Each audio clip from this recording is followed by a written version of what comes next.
ಹೊಳಲು ಗ್ರಾಮದಲ್ಲಿ ನಿನ್ನೆ ಬಿದ್ದ ಗಾಳಿ ಮಳೆಯಿಂದ ಮುರಿದು ಬಿದ್ದ ವಾಟರ್ ಟ್ಯಾಂಕ್ ಮೇಲ್ಛಾವಣಿ ಲಕ್ಷಾಂತರ ರೂಪಾಯಿಗಳು ನಷ್ಟ.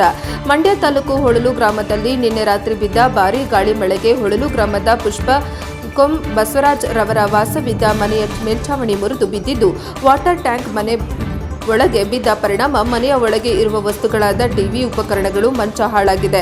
ಮನೆಯ ಗೋಡೆಯೂ ಸಹ ಹಾಳಾಗಿದೆ. ಮನೆಯಲ್ಲಿ ಯಾರೂ ಇಲ್ಲದ ಕಾರಣ ಯಾವುದೇ ಪ್ರಾಣಾಪಾಯ ಆಗಿರುವುದಿಲ್ಲ.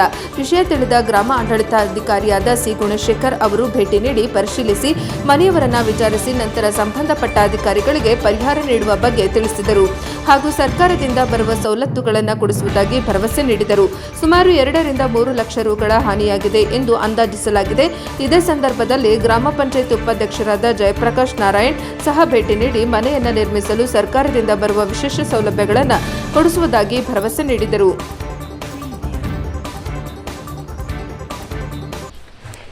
ಯಾವ ತರ ಆಯ್ತು ಇದು? ಇದು ನೆನೆ ಮಳೆ ಗಾಳಿ ಜೋರಾಗಿ ಬಂದ್ಬಿಡ್ತಲ್ಲ, ಅದ್ರ ದೇಶದಿಂದ ಅದು ಮಳೆ ಗಾಳಿಗೆ ತಡ್ಕದೆ ಇದ್ಬಿಟ್ಟೈತೆ. ಸದ್ಯಕ್ಕೆ ನಾವ್ ಯಾರು ಇರ್ಲಿಲ್ಲ ಮನೇಲಿ, ಮಕ್ಳು ಮರಿ ಯಾರು ಇರ್ಲಿಲ್ಲ. ನೀವೆಲ್ಲ ಎಲ್ಲಿ ಹೋಗಿದ್ರಿ? ನಾವು ನಿನ್ನೆ ನಮ್ಮ ಮಗನ ಮನೆಗೆ ಹುಷಾರಿಲ್ಲ ಅಂತಂದ್ಬಿಟ್ಟು ನಾನು ಬೆಂಗಳೂರಿಗೆ ಅದೇ ತಾನೇ ಹೋಗಿನಿ. ಇಲ್ಲಿ ಹಿಂಗಾಗೈತೆ. ಇಲ್ಲಿ ಈಗ ಲಕ್ಷಾಂತರ ರೂಪಾಯಿದೆಲ್ಲ ಈಗ ನಮ್ಮ ಇಲ್ಲಿ ಮನೆ ಪೂರ್ತಿ ಎಲ್ಲ ಸೀಟು ಗೀಟು ಎಲ್ಲ ಬಿದೋಗೈತೆ. ಇದಕ್ಕೇನಾರ ಒಂದು ಪರಿಹಾರ ಮಾಡ್ಕೊಡ್ಲಿ.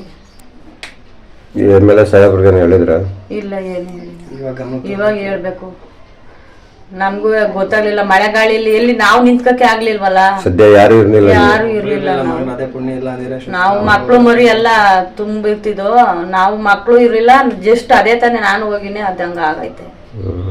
ಸದ್ಯ ಏನು ಪ್ರಾಣಾಪಾಯ ಆಗಿಲ್ಲ. ಏನು ಪ್ರಾಣಾಪಾಯ ಆಗಿಲ್ಲ. ತಮ್ಮ ಹೆಸರು? ಪುಷ್ಪ ಅಂತ.